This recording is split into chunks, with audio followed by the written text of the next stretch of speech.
À suivre un grand angle sur un sujet passionnant. Qu'est-ce qu'apprendre? Comment notre cerveau apprend et mieux que les ordinateurs? En tout cas, pour l'instant, on en parle avec Stanislas Dehaene, psychologue, neuroscientifique et professeur au Collège de France.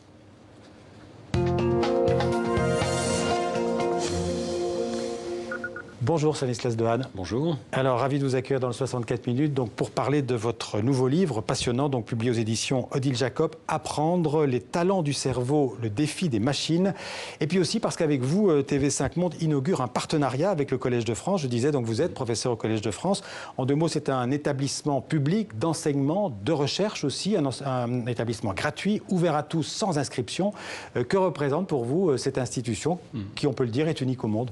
C'est une institution absolument merveilleuse pour nous, les professeurs, parce que nous côtoyons toutes les disciplines, depuis l'historien jusqu'au mathématicien, très haut niveau, et nous sommes chargés d'enseigner absolument ce que nous voulons, du moment que le cours change chaque année. Donc chaque année, on essaie de faire la synthèse d'un thème nouveau. Et n'importe qui peut assister à ces Alors séances? c'est totalement ouvert, il n'y a pas d'inscription, il n'y a pas de diplôme non plus, et le public est extraordinairement varié.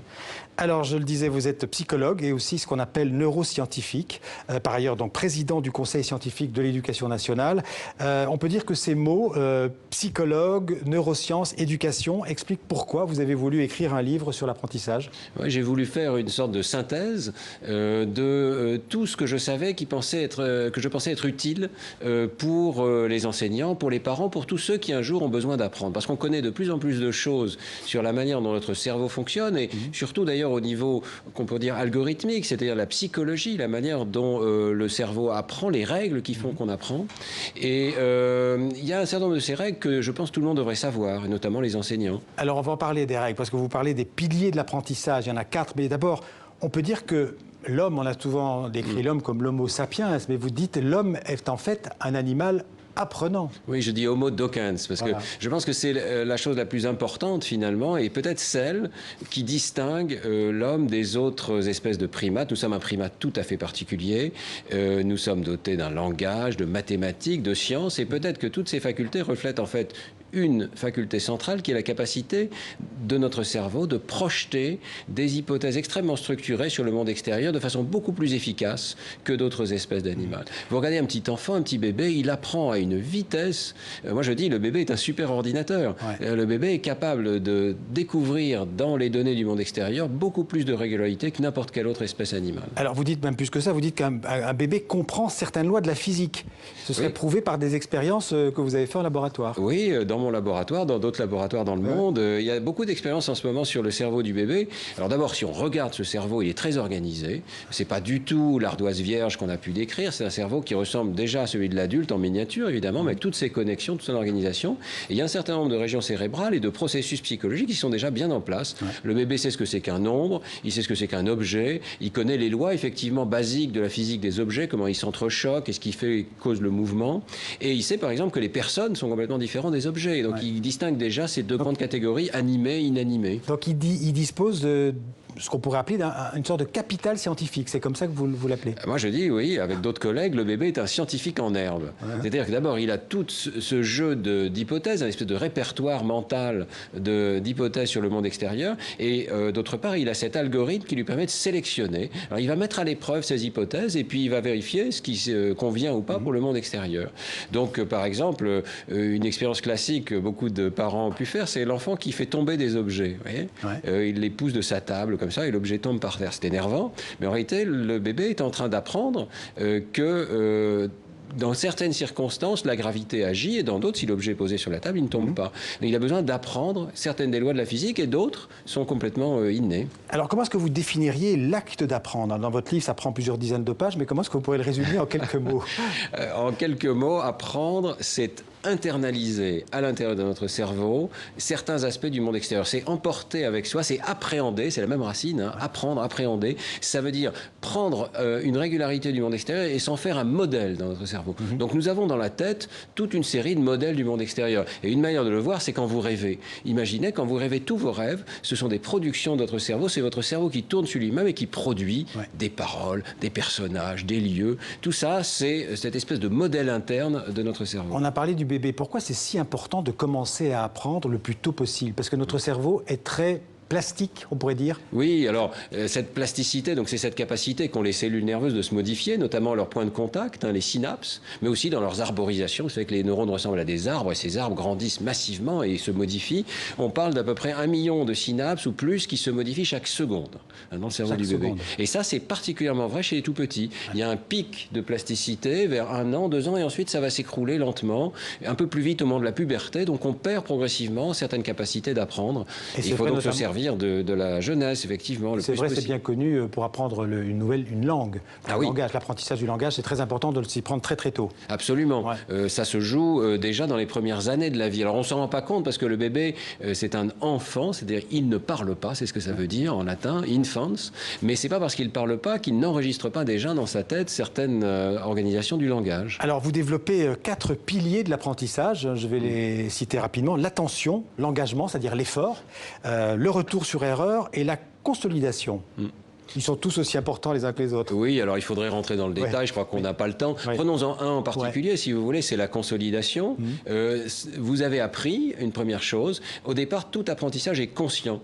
Et ça ne suffit pas. Il n'est pas encore dans le compartiment de mémoire qui permettra à cet apprentissage de rester dans le long terme et d'être automatisé. Alors il faut répéter, répéter et dormir pour consolider les informations. Et c'est une découverte importante que je raconte dans le livre, c'est qu'on a découvert que pendant le sommeil, le cerveau était en fait en train d'apprendre. Il est en train de déplacer ce qu'il a appris dans un nouveau compartiment de son cerveau. Vous insistez, oui, sur l'importance du sommeil. En parallèle aussi, peut-être sur le danger des écrans. On sait que souvent les enfants... vous pensez que c'est pas... Je suis beaucoup plus modéré là-dessus, parce que les écrans, qu'est-ce que ça veut dire? Dormir, alors voilà, il y a une question de temps passé qui est vraiment très importante, mais il y a surtout une question de contenu. Sur un écran, vous pouvez lire, vous pouvez jouer à des jeux vidéo, vous pouvez vous informer, et on en est tous là. Donc les écrans font partie de notre vie, on ne peut pas abandonner les écrans. Et pour les petits, il y a beaucoup d'expériences qui montrent qu'il peut y avoir des logiciels très bénéfiques, finalement, pour le cerveau de l'enfant. Alors... Donc pas de panique avec les écrans. Alors, moi, je pense qu'on est dans un mouvement, un tout petit peu de panique pour certains parents, alors qu'en réalité, il faut regarder les contenus. Alors, aller à l'école, c'est fondamental, évidemment, pour l'apprentissage des enfants.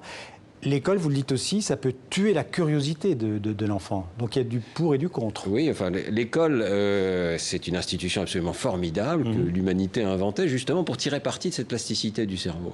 Donc c'est extraordinaire. On enrichit l'environnement de nos enfants, on leur fournit des matériaux supplémentaires qui leur permettent de s'épanouir. Donc l'école joue un rôle merveilleux. Mais alors je dis qu'elle peut tuer la curiosité parce que ce bébé qui est un scientifique en herbe, parfois il passe dans un mode différent où il accepte simplement de recevoir des informations de l'extérieur. Et je milite pour qu'on conserve cette curiosité, cette capacité de projeter des hypothèses sur le monde extérieur. C'est un apprentissage beaucoup plus efficace que celui qui consiste simplement à être passif face à un cours magistral. Et à l'école, comme dans la vie d'ailleurs, on apprend de ses erreurs. Oui, alors l'erreur est absolument fondamentale. Et donc, ça, vous allez faire plaisir à plein de gens. Le dire et le redire, on n'apprend pas sans erreur. Regardez, si vous apprenez la planche à voile, vous allez tomber 50 fois, 100 fois. C'est normal. Et personne ne fait autrement. Alors, il faut accepter de tolérer l'erreur et surtout de ne pas associer l'erreur avec une sanction. Voilà. Il n'y a pas de raison de sanctionner les erreurs, il faut dissocier les deux. Les sanctions, les notes, d'ailleurs, d'une manière générale, vous ne trouvez pas que c'est ni utile ni efficace? Ce que montre la recherche, c'est que le fait de stresser le cerveau, ça a un effet très négatif sur la plasticité. Des expériences très belles, d'ailleurs chez la souris également, puisque nous sommes tous des mammifères, montrent que ça bloque la plasticité cérébrale, le stress. Alors qu'au contraire, avoir confiance en soi, savoir que l'on va progresser, ça a un effet extrêmement bénéfique sur l'apprentissage chez l'enfant. Alors dans l'idéal, il faudrait pouvoir adapter l'apprentissage à chaque enfant. Est-ce que c'est possible ça n'est pas forcément nécessaire. Nationale. Non, d'abord c'est possible, puisque maintenant on a des classes réduites, et notamment pour les enfants de milieux défavorisés, donc ça c'est très important. Il faut effectivement adapter ce qui est proposé à l'enfant, mais ça ne veut pas dire avoir une méthode pédagogique différente pour chaque enfant. Ça c'est un mythe selon lequel les enfants auraient des styles d'apprentissage complètement différents. Les enfants ne sont pas si différents que ça. Nous avons tous le même cerveau, dans tous les milieux, nous avons tous le même algorithme d'apprentissage, nous n'allons pas forcément aussi vite, et nous n'avons pas forcément eu les mêmes chances dans la vie. Donc l'école doit s'adapter au niveau des enfants. C'est pour ça qu'il faut évaluer soigneusement les besoins des enfants et y répondre spécifiquement. Mais pas forcément par des méthodes radicalement différentes d'un enfant à l'autre. Donc il faut que l'école, d'une certaine manière, puisse compenser ce que l'enfant issu d'un milieu moins favorisé ne reçoit pas dans son environnement. Oui, et alors ce que montre toute la recherche scientifique, c'est que lorsqu'on adopte une méthode qui est plus efficace, ce sont les enfants de milieux défavorisés qui en bénéficient le plus immédiatement. Alors vous en parlez aussi dans votre livre, dans ce débat entre l'intelligence innée et l'intelligence acquise par l'apprentissage. Quelle conclusion est-ce que vous en tirez, d'après vos travaux? Il y a vraiment, c'est un ami à moi qui disait ça, dans le débat sur l'inné et l'acquis, on a sous-estimé les deux. C'est vraiment ça. Notre cerveau dispose d'algorithmes d'apprentissage, donc il apprend beaucoup, mais ces algorithmes s'appuient sur une base innée tout aussi considérable. Et l'algorithme lui-même, il est inné, il est issu de notre patrimoine génétique. Nous sommes les héritiers de centaines de millions d'années d'évolution et d'un petit plus que j'essaie d'expliquer dans le livre, cette fameuse singularité humaine. Il y a quelque chose en plus dans l'espèce humaine qu'on essaye d'expliquer, une sorte de langage de l'esprit, une capacité de penser en scientifique qui a été juste un petit peu au-dessus de ce que font les autres primates. Alors justement, à propos de singularité, vous évoquez aussi bien sûr l'intelligence artificielle dans votre livre, on le voit sur la couverture du livre. En quoi est-ce que notre cerveau est plus, je dirais, plus doué que le plus performant des ordinateurs? Est-ce que ce sera vrai encore longtemps? Pour l'instant, en tout cas, les algorithmes de l'intelligence artificielle, bien qu'ils soient en constant progrès, n'atteignent pas la capacité du cerveau. Qu'est-ce qui fait la différence entre plusieurs les deux? différences. Il y a une certaine économie de la donnée. Les algorithmes actuels ont besoin, on dit toujours, big data, beaucoup de données. Notre cerveau n'a pas besoin de beaucoup de données. Il tire des conclusions à partir d'extrêmement peu de données d'une façon très efficace.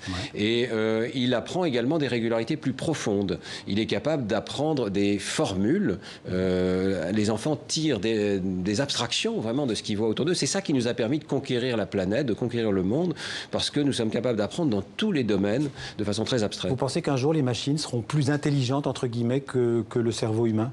C'est-à-dire que ce que je liste dans le livre, ces fameux piliers de l'apprentissage, commence à être connu, bien sûr, et étudié par les chercheurs en intelligence artificielle.